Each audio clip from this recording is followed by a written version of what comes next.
এই দ্বীপে একসময় আশ্রয় হতো অবৈধভাবে নৌকাযোগে অস্ট্রেলিয়াতে পৌঁছানোর চেষ্টাকারী আশ্রয় প্রার্থীদের কারাগার হিসেবে। সেই দ্বীপটি এবার গুগল ব্যবহার করবে নতুন একটি ডেটা হাব হিসেবে। দক্ষিণ মহাসাগরীয় অঞ্চলের ক্রিসমাস আইল্যান্ড নামের দ্বীপটি ইন্দোনেশিয়া থেকে প্রায় ৩৫০ কিলোমিটার বা ২২০ মাইল দক্ষিণে অবস্থিত।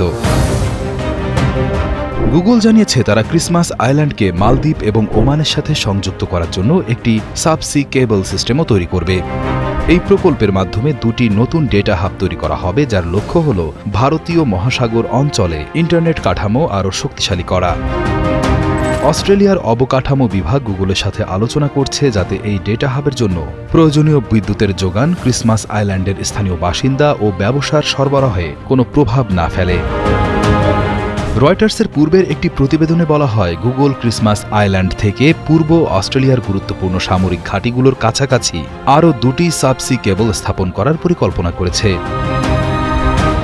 সামরিক বিশেষজ্ঞরা মনে করেন এই দ্বীপে এমন একটি সুবিধা স্থাপন করা চীনা সাবমেরিনের কার্যকলাপ পর্যবেক্ষণের জন্য এআই ড্রোন ব্যবহার করার ক্ষেত্রে মূল্যবান হতে পারে।